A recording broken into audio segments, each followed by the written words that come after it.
सत्संग जी, प्यार से बोलिए धनंकार जी। सत्संग जी, पवित्र आनंद वाणी में 131 पद में आता है कि ईश्वर का नाम लेकर मानव से घृणा करता है। ईश्वर के नाम पर देखो आपस में कटता मरता है। सत्संगत, आज के वर्तमान परिवेश में इंसान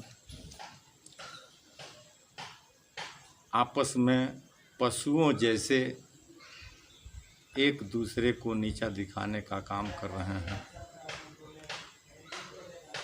जो जहाँ पर एक पशु चरता हुआ दिखाई देता है और दूसरा पशु जब जाता है तो आपस में वह लड़ बैठते हैं। ठीक उसी प्रकार ये इंसान भी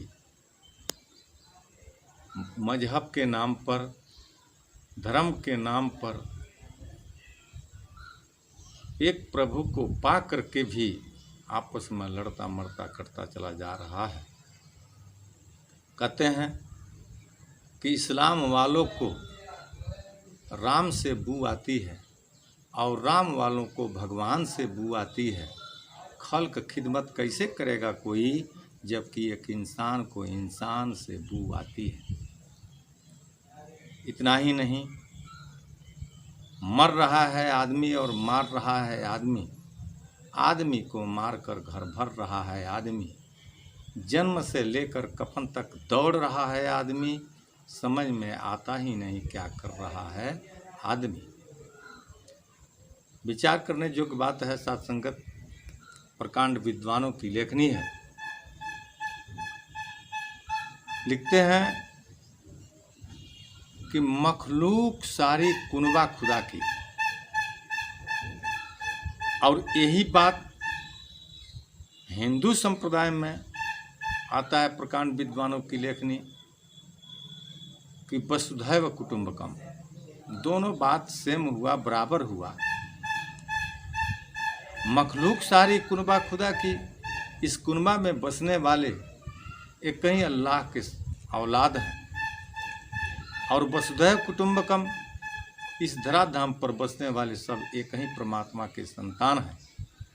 तो फिर नासमझी के कारण ये कैसे होता है, अज्ञानतावश कैसे होता है, पशु जैसे वृत्ति कैसे होती है, इस पर विचार करने योग्य बात है। और सत्संगत, दास को वह लाइन याद आ रही है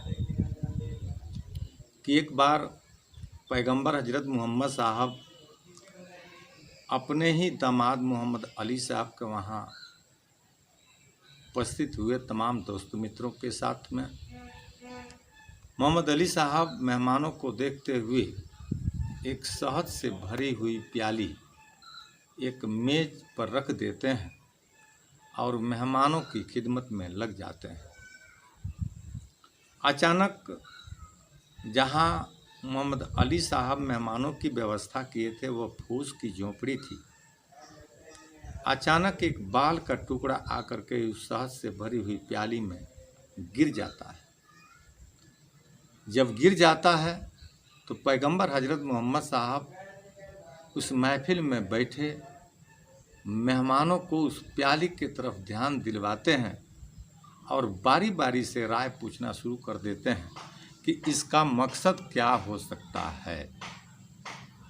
उस महफिल में बैठे एक बड़ी सल्तनत का इंतजाम करने वाले मोहम्मद उमर साहब उठ खड़े होते हैं और कहते हैं कि हुकूमत इस प्याली की तरह पाक होती है, इसका जायजा लेना इस शहद से ज़्यादा मिठास रखता है, पर हुकूमत करते हुए इसे बरकरार रखना इस बाल की तरह टेढ़ा और मुश्किल काम होता है।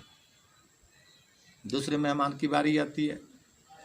उठ खड़े होते हैं मोहम्मद उस्मान गनी, जो जिंदगी भर इल्म की इबादत किया करते हैं, और कहते हैं कि इल्म इस प्याली की तरह पाक होती है और इल्म हासिल करने की लगन इस शहद से ज़्यादा मिठास रखती है, पर इल्म के अनुसार जी करके दिखलाना इस बाल की तरह टेढ़ा और मुश्किल काम होता है। तीसरे मेहमान की बारी आती है। पैगंबर हजरत मोहम्मद साहब की पुत्री ही बीबी फातिमा उठ खड़ी होती हैं और सबसे कहती हैं, आवाज़ देती हैं सबसे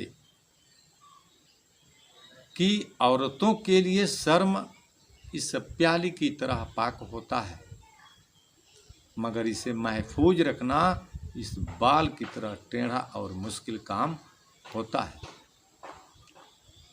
सबकी बारी समाप्त हो जाती है। मोहम्मद अली साहब की बारी आती है और उठ खड़े हो जाते हैं और उनकी बारी यही आती है, आवाज़ यही आती है कि इस महफिल में बैठे मेहमान इस प्याली की तरह पाक होते हैं और इन मेहमानों का सेवा करना इस शहद से ज़्यादा मिठास रखता है, मगर मेहमानों का दिल जीतना इस बाल की तरह टेढ़ा और मुश्किल काम होता है।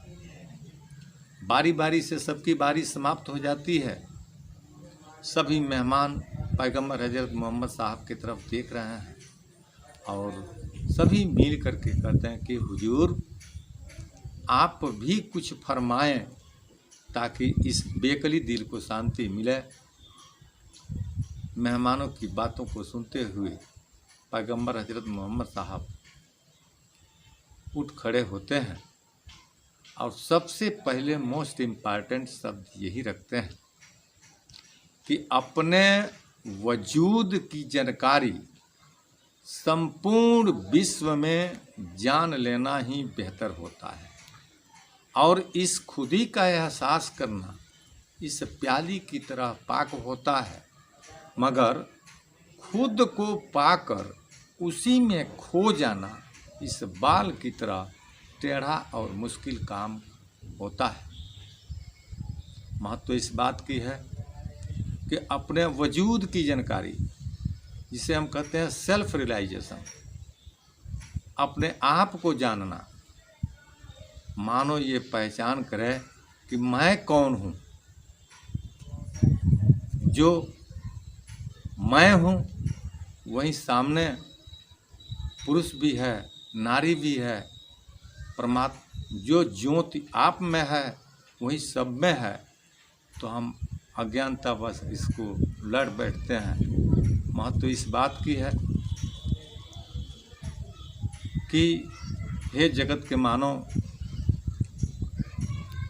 अपनी अज्ञानता को छोड़ो और समय के सद्गुरु को पहचान करके इनके शरण में आओ और अपने आप को जान लो, पहचान लो और पहचानने के साथ साथ इस रमे हुए राम का दीदार मोहब्बत प्रेम कर लो और अपने आप को धन्य बनाओ। दास और अधिक शब्दों का सहारा ना लेते हुए इन्हीं चंद शब्दों से इजाज़त चाहेगा। प्यार से बोलें धन्यंकार जी।